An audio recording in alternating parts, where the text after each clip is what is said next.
반갑습니다. 잘 오셨습니다. 지난 주에는 이 본문을 가지고 좋은 땅의 비밀이라는 제목으로 말씀을 증거했습니다. 우리가 어떻게 좋은 땅임을 알 수 있을까? 내가 어떤 받침을 알 수 있을까? 한 가지 변하지 않는 표적이 있는데, 그것은 그 사람만이, 좋은 땅만이 하나님의 말씀을 받고 지키어 인내하여 결실한다는 것이지요. 오늘 이 시간에는 하와의 죄와 택함의 비밀이라는 제목으로 말씀을 드리려고 합니다. 하와의 죄 무엇입니까? 선악과를 따먹은 것이지요. 그리고 택함의 비밀 무엇을 말합니까? 하나님이 누구는 구원받기로 택하시고 누구는 구원받기로 버리시는, 우리 개혁교단이 믿고 있는 이 택자교리, 이 택함이 어떻게 해서 이루어졌는가 하는 것에 대한 말씀입니다. 오늘 본문은 씨 뿌리는 자가 뿌린 씨의 비유를 예수님이 말씀하실 때 그 비유를 들은 제자들이 예수님께 와서 하는 질문으로 시작되고 있습니다. 그런데 이 질문이, 이 본문이, 예수님의 대답을 포함한 이 본문이 우리에게 굉장한 충격을 줍니다. 그리고 또 의문을 갖게 합니다. 제자들이 어찌하여 그들에게 비유로 말씀하십니까? 라고 질문하고 있는데요. 어찌하여 그들에게 비유로 말씀하십니까? 본문만 이렇게 보면은요, 안 이상한 대목이죠. 이렇게 물었구나. 그런데 누가복음 8장 9절에 보면 제자들이 이 비유의 뜻을 물으니 라고 기록하고 있습니다. 오늘 본문에는 어찌하여 그들에게 비유로 말씀하십니까? 하지만 누가복음은 제자들이 이 비유의 뜻을 물으니, 다시 말해서 누가복음은 제자들조차 이 비유의 뜻을 몰라서 물었다는 거죠. 하지만 오늘 마태복음은 다르게 기록하고 있습니다. 오늘 본문만 보면 마치 제자들은 알고 있는데 예수님께서 비유로 말씀하니까 그들은 못 알아들을 수 있다는 걱정을 하고 있는 뉘앙스를 풍깁니다. 그렇죠? 어찌하여 비유로 말씀하십니까? 바르게 그냥 설명해 주시지. 비유로 말씀하시면 어찌 듣겠습니까? 하는 뜻이며, 제자들은 또 오늘 마태복음에서는 이 뜻이 무엇입니까? 말하지 않아요. 예수님이 뒤에 가서 그냥 이야기해 주시지 묻지 않습니다. 그러나 분명하게 누가복음에서는 제자들이 이 비유의 뜻을 몰랐기 때문에 주님, 이 비유가 뭘 말하는 겁니까? 물었다는 거죠.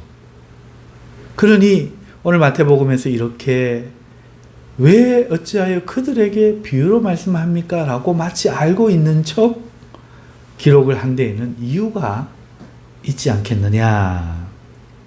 무엇을 말하고 싶었을까? 오늘 이 마태복음은 무엇을 우리에게 들려주고 싶을까? 이것을 우리가 찾아내야 되겠죠. 그래서 의문이 또 남고요.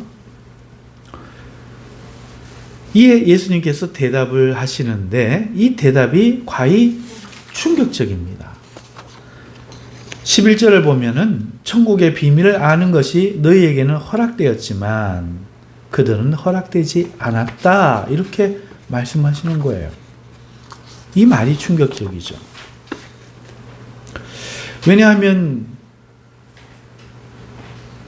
지옥으로 향하는 죄인들의 긴급한 필요가 무엇입니까? 어떻게 천국으로 갈 수 있는가 하는 거죠.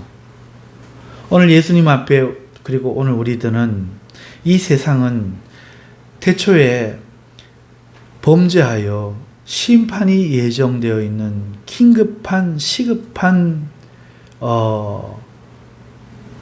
구원을 필요로 하는 운명에 있습니다. 그러니 천국에 가는 것이 오늘 우리에게 굉장한 일인데, 천국의 비밀을 아는 것이 허락된 사람도 있지만 허락되지 아니된 사람도 있다 하니 얼마나 놀라고 충격적인 말입니까? 이 말은 이 땅에는 구원받는 자와 못 받는 자가 정해져 있다는 뜻이 아닐까요?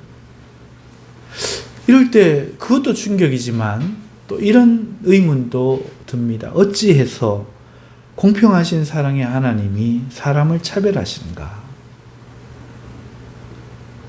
그리고 이 충격적인 말씀은 진짠가? 이런 의문이 저희들에게 드는 거죠. 자, 이 충격적인 말씀, 충격적 내용 정말 그럴까 살펴보겠습니다. 먼저 본문에 두 부류의 사람을 나누고 있음을 우리는 발견할 수 있는데 12절 보시면은 무릇 있는 자는 받아 넉넉하게 되되 없는 자는 그 있는 것도 빼앗기리라. 자, 먼저 두 부류가 있어요. 있는 자가 있고 없는 자가 있죠. 있는 자는 더 받아서 풍족하게 되고 없는 자는 있는 것마저 빼앗긴대요. 그러면 여기서 있다는 것은 뭐고 없는 것은 무엇이겠습니까? 지금 우리가 씨 뿌리는 비유에 의해서 지금 이 말씀을 받으니 이 씨가 뭐라고 했죠? 하나님의 말씀. 오늘 마태복음에서는 천국 복음. 그러니까 여기서 있는 거는 천국 복음이죠. 하나님 말씀이죠. 있는 자는 더 받아가지고 없는 자는 있는 것도 빼앗긴다. 그러니까 이 두 부류가 있다는 거예요. 하나님 말씀이 있는 자, 없는 자. 천국 복음이 있는 자, 없는 자라는 거죠.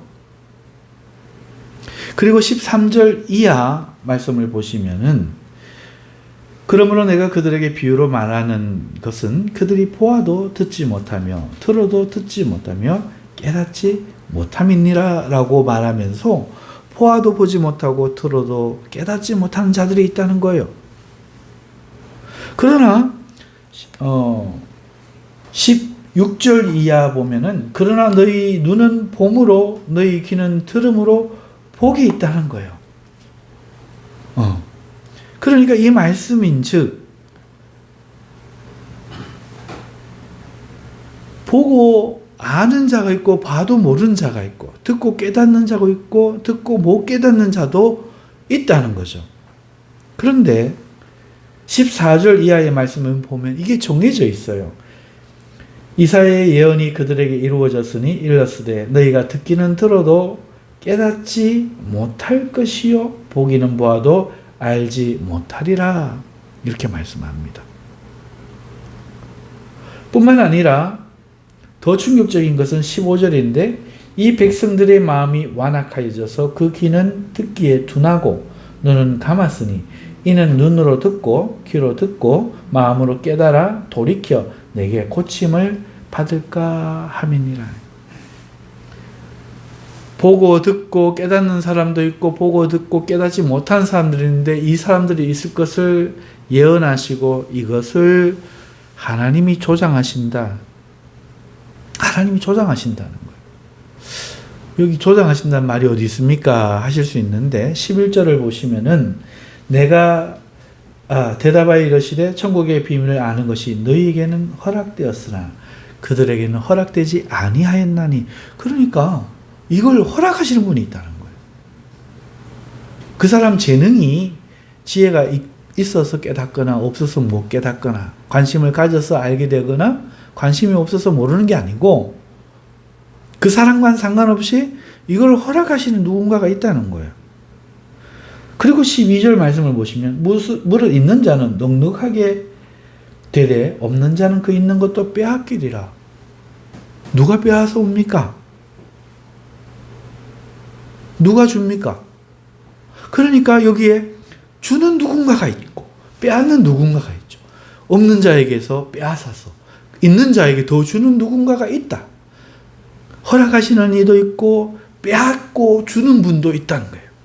그리고 15절 이하 아까 우리가 읽었지만 그들이 고침을 받을까 두려워와서 그들의 눈을 감기고 그들을 귀를 둔하게 하시는 분이 있다. 바로 하나님 아닙니까? 그러니 우리는 인정하고 싶지 않고 이해가 안 갈지 몰라도 하나님이 이렇게 하신다는 거예요. 공평하신, 불의하지 않으신 의로우신 하나님이, 사랑의 하나님이 누군가에게는 이렇게 한다는 거죠. 결론을 내보면요, 오늘 이 본문의 이 내용만 가지고 무엇을 말하는지 결론 드러내고자 하는 그 핵심 주제를 결론 내보자면요, 누가복음과 달리 마태복음의 이 표현은 그들에게 비유로 말하니 그들이 모른다는 것을 드러낸다. 그러니까 모르게 하려고 비유를 말한다, 이렇게 드러낸다는 거예요. 또 예수님도 천국의 비밀을 아는 것이 허락된 자들과 허락되지 않은 자들이 있음을 세상에 분명히 밝히고 있다는 거예요. 또 천국의 말씀은 하나님의 말씀이 있는 자에게는 더해어지는 원리를 가지고 있지만 말씀이 없는 자들에게는 들려질 때 그 있는 것마저도 빼앗기는데, 이걸 하시는 분이 하나님이라는 거죠. 하나님은 누군가가 듣고 깨달아 고침받는 것을 싫어하는 사람이 있다, 분명히 말합니다. 동시에 누군가에게는 기꺼이 그 구원을 주려고 하신다. 그래서 18절 이하 보면은 예수님은 이 두 부류의 사람이 있음을 말씀하신 후에 제자들에게는 아낌없이 이 씨 뿌리는 비유를 풀어갖고 들려주는, 그러니까 우리 옛날에 우리 어머니 같은 모습을 보는 거죠.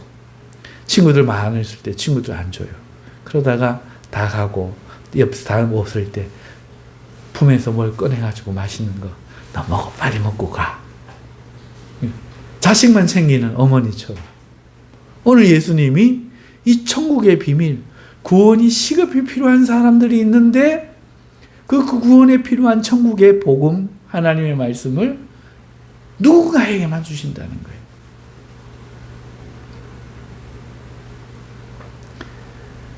자, 그러면 우리 자식 문제 같으면은, 이건 자식이니까, 자기 자식이니까 이렇게 하겠죠.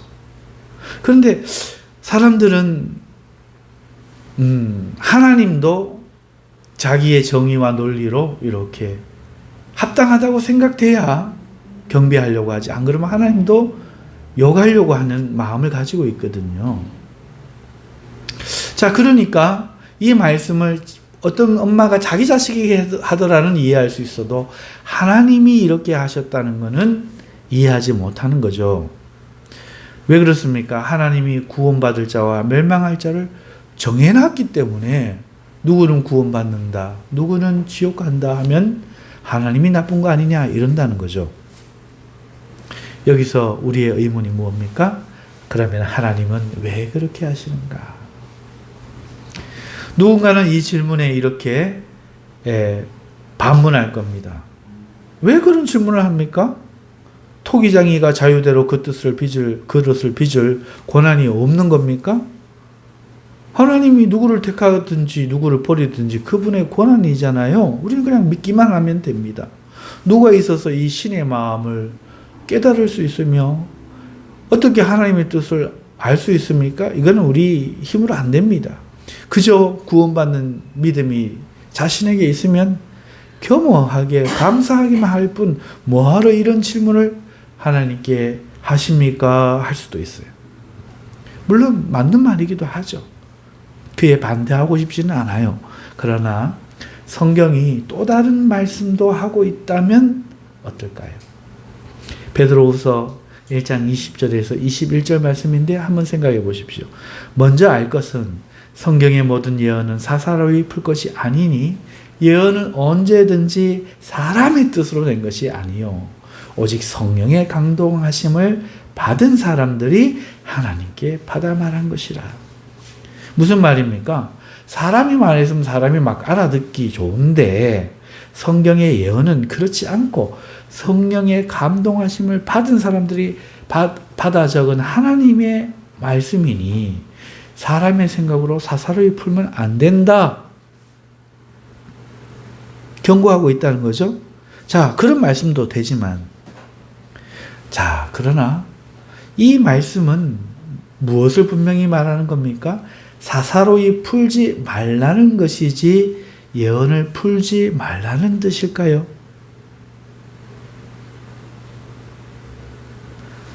다르게 이야기하면 지혜가 있고 성령께서 역사하시면 공교회가 이것을 풀 수도 있다는 것이죠. 왜냐하면 여기서는 사사로이 풀지 말라 하는데 이 사사로이에 사용되어진 원어는 이디오스라는 건데 이런 뜻입니다. 자기 자신에 속한 것. 개인적으로.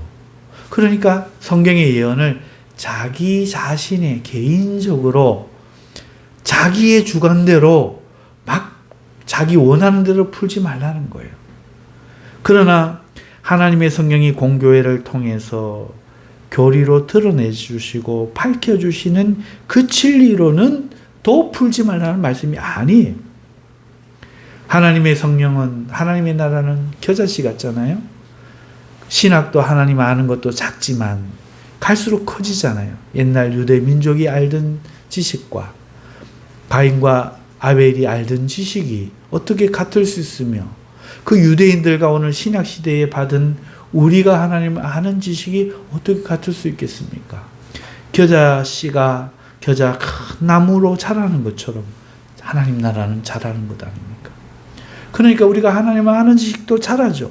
신학이 발전합니다. 하나님을 아는 지식이 자랍니다. 그러면 예전에 몰랐던 것들이 알려지고 비밀이 쌓여있던 것들이 계시되어서 드러날 때가 있죠. 다니엘서처럼 요한계시록처럼 말입니다. 그러나 이것은 하나님이 하시는 그 공적인 공의로운 일로서 풀어질 일이지 너희 뜻대로 너희 생각대로 너희 경험에 의해서 마음대로 판단하지 말라는 뜻이지 풀지 말라는 뜻이 아니죠. 자, 그렇다면 오늘 이 본문 말씀, 이런 선택의 교리는 감히 인간이 알 수 없는 거야 라고 하는 생각하고 있는 이 본문은 어떨까? 누구는 구원하시고 누구는 구원을 못 받게 하시는 하나님의 선택, 우리 눈에는 그렇게 보이는 이 선택이 여전히 세상에서 공평하지 못하다. 하나님이 그러실 수 있는가 하는 세상의 그 항변 앞에서 우리는 이것을 풀지 않고 여전히 하나님의 주권일 뿐입니다. 이것으로만 응대하며 그저 우리 자신은 믿음에 있으니 나는 참 다행이다. 나는 참 다행이다. 내 문제는 아니니 다행이다. 이렇게 치부할 건가요? 그게 과연 옳을까요? 또 과연 우리 신학은 이것을 풀지 못했을까? 우리 신학은 이것을 풀지 못했을까? 아니면 풀었는데 우리가 무관심해서 배우려고 하지 않아서 게을러서 이미 밝혀진 진리를 아직도 모르고 있는 것일까? 사랑하는 성도 여러분, 사실 이 문제는 500년 전 종교개혁자들에 의해 드러났습니다. 그리고 미국 웨스트민스터 신학교 코넬리우스 반틸 박사의 개혁주의 변증에서 꽃피워진 거예요. 목소리 크게 세상에 이미 외쳐졌단 말이죠. 근데 지방에 살아서 TV 한번 안 켜본 사람처럼 오늘 우리가 하나님 나라에 먹고 살기 바빠서 관심을 못 가지니 못 들었다는 겁니다. 여러분, 그는 말합니다. 현대 철학은 이성을 하나님 자리에 올려놓고 이성으로 하나님을 알려 하지만 그 이성조차 하나님이 창조하신 것으로 그 이성 또한 하나님의 계시다. 이 코넬리우스 반틸 박사는 이렇게 이야기합니다. 여러분, 오늘 현대라고 하지요. 오늘 현대주의, 현대사상이라고 하죠. 1500년도에 계명주의가 시작되어서 우리가 지금 배우고 있는 모든 교육 제도와 과학이 발달한 것은 다 아시죠? 그리고 그 인간의 이성이 강조되어서 내 눈으로 보지 않는 거, 과학으로 검증되지 않은 거는 못 믿겠다. 사람들이 이렇게 살아가는 거 아시지요? 우주에 가보니 신 안 보이던데? 죽은 이후의 세상이 뭐가 있단 말이야? 나는 증명된 것만 믿겠다. 이렇게 이성이 강조되고 있는 세상인 것은 아시지요? 그러니까 이 이성을 지금 하나님 자리에 올려놨다. 그리고 이성으로 하나님을 알겠다고 하지만 그 이성조차 하나님이 창조하신 것이다. 하나님을 판단할 만한 것이 아니다. 하나님의 계시의 일종일 뿐이다. 이 반틸 박사가 이야기했다는 거예요. 자, 이렇게 이야기하면은 여러분 무슨 뜻인지 모를 것 같아서 제가 쉽게 설명을 좀 드리겠습니다. 저는 이것을 에덴 동산의 하와로 설명하고자 합니다. 여러분, 하와의 죄는 뭐죠? 이제 이 이성이라는 것을 놓고 그 사건을 이제 조명하는 거예요. 패러다임으로 보는 거죠. 여러분, 하와의 죄가 뭡니까? 우리는 그의 불순종만을 말해요. 행위만을 고발하죠. 선악과 따먹은 죄, 하나님 말씀 거역한 죄. 하지만 그 불순종이 그저 이성 없이 행동만 나왔을까요? 행동만 나온 것이 아니라 하와에게도 이성이 있었다는 거예요. 자, 그런데 그 사건을 한번 조명해 보십시다. 하나님과 겨루고자 했던 뱀이 하와에게 뭐라고 말합니까? 선악과를 먹는 날에는 너희 눈이 밝아 하나님처럼 되리라. 하와를 유혹합니다. 그렇죠? 반면에 하나님은 하와에게 선악과를 먹지 말라. 먹는 날에는 너희가 반드시 죽으리라. 반드시 죽으리라 말씀합니다. 자, 보세요. 하와에게 갑자기 상반된 명제 두 개가 주어집니다. 하나님의 말씀과 뱀의 말이죠. 이 상반된 두 명제를 두고 하와는 어떻게 하는 게 맞습니까? 하와는 이렇게 했습니다. 하나님을 믿는 대신 두 명제 중 어느 것이 참인지 아닌지를 선택하는 그 자리에 하나님이 아니고 자기 이성을 둔 거예요. 자기가 판단하겠다는 거죠. 세상을 지으신 창조주요, 자신을 사랑해 주신 하나님의 말씀을 믿음으로 순종하는 것이 아니라 자신의 이성을 하나님의 말씀과 마귀의 말 중 무엇을 옳을까 선택하는 최고의 존엄에 자기 이성을 올린 거예요. 내가 볼 때는 이게 맞는 것 같아 하고 이성을 올렸죠. 마땅히 순종해야 될 피조물이었으나 믿음과 순종 대신 자기의 이성 그리고 논리 그리고 감각 보기에 먹음직하고 지혜롭게 할 만큼 탐스럽고 즉 하와는 하나님이 되고자 하다 타락했던 마귀처럼 그렇게 자기 이성으로 하나님 되려고 했기 때문에 그 행동이 나왔다는 거죠. 그 마귀가 그렇게 하다가 떨어진 것처럼 타락한 것처럼 그녀도 하나님의 형상에서 떨어지고 타락하고 말았습니다. 자, 여러분 보십시오. 이성이라는 이 패러다임으로 그 사건을 보니까 단순 불순종 내 말을 안 들은 게 아니라 그의 이성이 하나님 자리에 놓이는 순간 불순종이 나타났구나. 여러분, 이것은 우리 자녀에게서 볼 수 있는 경험되어지는 것이죠. 어릴 때 저 위에서 아빠가 뛰어내려 하면 뛰어내립니다. 또 아빠가 나중에 할게 하면 믿습니다. 아빠의 말을 믿죠. 그러나 자녀가 이성이 크면 어떻게 됩니까? 자라면 어떻게 됩니까? 스스로 판단하죠. 그러면 의견 충돌이 생기는 거죠.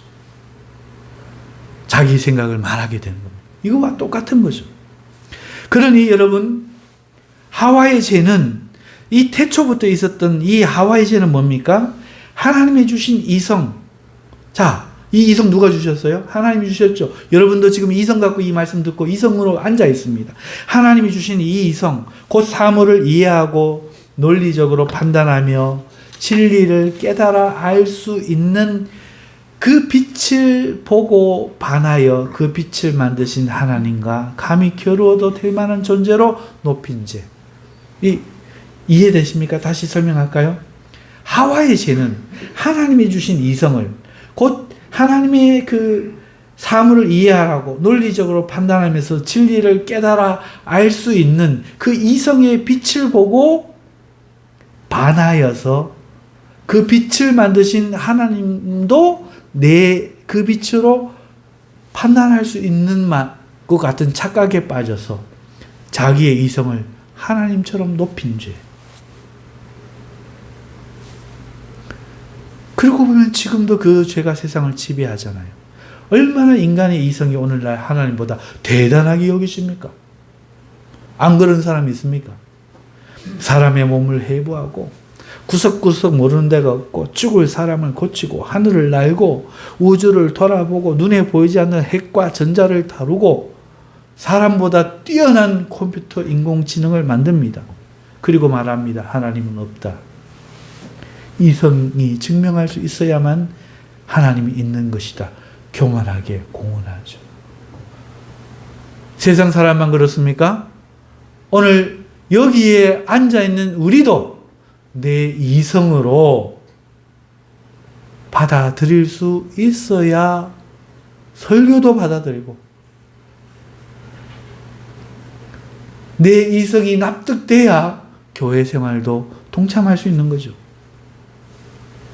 하와가 그랬던 것처럼 지금도 인간은 이성을 하나님처럼, 하나님보다, 하나님 좋다 판단하는 것으로 우리의 무의식이 그렇게 하고 있다는 거예요. 그러면 그것은 바로 마귀가 걸어갔던 길이요, 하와가 지었던 죄요, 오늘 우리의 죄가 아닐 수 없는 거죠. 오늘 이 바탕에서 이 말씀을 이해할 수 있어요. 자, 이제 이 드러난 하와의 죄가 무엇인가? 를 가지고 오늘 본문에서 하나님 어찌하여 누구는 선택하시고 누구는 버리신단 말인가? 우리 한번 비추어 볼까요? 하나님은 인간에게 이성을 주셨지만 그 이성은 하나님이 되어서는 안 돼요. 하나님의 이성과 우리의 이성은 달라요. 하나님의 길과 우리의 길은 다르다는 거죠. 하나님이 우리에게 주신 그 이성은 그저 하나님의 사랑과 그 은혜를 깨닫고 하나님께 감사 돌리는 데 쓰이며 그의 말씀을 따라 어떻게 살아야 할까 하는 우리의 믿음에 쓰이도록 하나님은 이성을 우리에게 주셨는데, 인간은 교만하여서 이 이성을 가지고 자기를 높이고 이성을 하나님 자리에 놓고 있다는 말이죠. 오늘 이 본문에 나오는 두 부류 중 한 부류, 곧 바리새인으로 대표되는 자들처럼 성경을 다 알고 성경을 해석하고 분석해서 믿음 대신 자기의 이성으로 하나님을 판단하고 스스로 헤아려 자기들이 생각하기에 옳은 길을 걷고 말씀을 분석하여 스스로의 삶을 자기의 이성으로 컨트롤하려고 사는 사람들, 하나님은 부르는데 이성이 하나님보다 높은 사람들, 그런가 하면 예수님은 믿음 대신 이성을 높이고 있는 이 사람들에게 철퇴를 내리시는 거예요. 교만한 너희여, 너희는 천국이 허락되지 않았다. 하나님의 말씀 대신 이성을 선택한 너희는 있는 말씀마저도 빼앗기리라. 하나님 말씀이 아니라 너희의 이성이니 빼앗기리라. 너희 마음은 완악하고 너희 눈은 감았고 거기는 듣기에 둔하니. 왜? 하나님 말씀이 없으니 이성을 높이니 안 들리죠. 안 보이죠. 나는 너희가 너희 눈으로 보고 귀로 듣고 마음으로 깨닫는 그런 너희가, 이성을 높이는 너희가 이렇게 하는 것을, 내게 고침받는 것을 싫어한다, 두려워한다 말씀하고 있다는 거예요. 보십시오. 풀려나가죠. 이해가 확 되지요. 그런가 하면은 예수님은 이성이 부족한 제자들에게는 어떻게 합니까? 이성이 부족해서 이 바리새인이 아니잖아요. 각지에 모이고 공부 못하고 고기 잡던 사람들, 이 부족한 제자들은 이분을 택하시고 그들에게 믿음을 주시며 믿음으로 하나님을 따르는 그들에게 천국 복음을 기꺼이 지금 들려주시고 있음을 보잖아요. 그러니까 누가 하나님이 택한 사람입니까? 믿음의 사람. 누가 구원받을 수 있습니까? 믿는 자. 하나님 누구를 구원하기 원하십니까? 믿음으로 하나님 말씀을 받는 자. 좋은 땅의 비유, 지난주에 말씀드렸던 그 비유 그대로 이어지는 거죠. 처음에 우리가 했던 질문, 마태는 왜 그들에게 이렇게 표현했을까? 예수님이 그들에게 비유로 말해서 그들에게 못 깨닫는다는 이 질문은 왜 이렇게 했는가? 그 질문은 반대로 오늘 우리에게 풀어주시니 깨닫는다는 이 고백으로 돌아오는 이 질문은 바로 이걸 드러내고 싶은 거예요. 이성이 아니라 믿음을 받는 자들에게 하나님은 허락하신다. 말씀을 맺습니다. 하와의 죄는 하나님에 대한 경배의 믿음 대신 자신의 이성을 하나님마저 판단하는 자리에 올린 죄입니다. 그 길은 마귀가 갔던 길이며 오늘 이 땅이, 이 세상이 가는, 그리고 따르고 있는 길이죠. 마귀는 40일 금식한 예수님에게 이렇게 이야기합니다. 이성으로 네가 배가 고프니 이 돌이 떡되게 하는 게 옳지 않겠는가?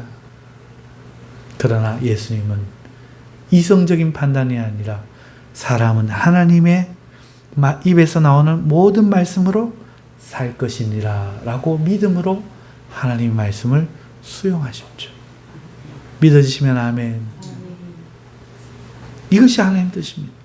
하나님은 빛과 같이 찬란한 이성, 그 이성을 우리에게 주셨고 이것은 너무나 귀한 겁니다. 하지만 하나님이 빛의 태양을 만들자 그 태양을 어리석게 인간들이 신으로 섬기듯이 인간은 이 이성을 하나님 대신 섬기고 있는 겁니다. 자기의 이성을 만져. 안타깝게도 믿는 사람들마저 하나님의 말씀을 믿음으로 대하려고 하지 않고 오늘 막 믿음의 싸움, 죽으면 죽으리라 하고 믿음의 싸움으로 신앙을 하려 하지 않고 자신의 이성으로 판단하려 한다는 겁니다. 헤아려지는 것만, 깨달아지는 것만 자기가 알아서 하겠다고. 우리의 이성은 오직 하나님을 믿을 때만이 그의 영광과 거룩함과 사랑과 은혜를 아는 올바른 기능을 할 수 있는데 그 믿음이 아닌 이성으로 하나님과 그의 법칙을 알아낸 후에 스스로 하나님처럼 자신 인생과 운명에 오점이 없도록 컨트롤하려고 든다는 거예요. 성경을 왜 하려고 합니까? 복 받는 거 알아내고 저주 받는 거 피하고 하나님 이쁨 받는 거 알고 그러려고. 왜 기도 많이 하려고 합니까? 그래서 문제 없으려고. 이성이 여전히 컨트롤을 하는 삶을 살면서도 그것이 믿음인지 아닌지 구분하지 못한다는 거예요. 하나님이 나를 여기 불러다 놔도 그것도 못 깨닫고 하나님이 말씀하셔도 그게 보이지 않고 들리지 않아요. 왜요? 자기 이성에 붙잡혀 있으면. 여러분, 그래서 우리는 이 이성이 아니라 믿음으로 하나님을 태우고 믿음으로 하나님을 믿을 때에 말씀으로 천지가 지어준 것을 알게 되는 거예요. 믿음은 하나님의 영광을 드러내주는, 이성은 하나님의 그 영광과 하신 일을 드러내주는 믿음 안에서의 기능을 하는 것이지 하나님 자리에 있어서는 안 되는 것입니다. 이 세상에 두 부류가 있습니다. 이성으로 하나님을 대하는 자와 믿음으로 하나님 앞에 서는 자입니다. 하와는 자신의 이성으로 최종 판단자가 되려 하다가 멸망했지만 예수님은 겟세마네 동산에서 자기의 판단을 포기하고 아버지의 뜻을 구하며 믿음으로 죽음을 선택했습니다. 죽어도 믿음입니까? 아니면 죽어도 여러분의 이성입니까? 여러분은 어느 것을 붙드시겠습니까? 여러분은 어떤 부류가 되시겠습니까? 여러분은 믿음을 붙드시는 믿음의 사람이 되시기를 주님의 이름으로 축원합니다. 오늘 이 말씀 생각하면서 우리 주여 한번 외치고 마음에 주시는 감동을 붙잡고 한 1분간 기도하겠습니다. 주여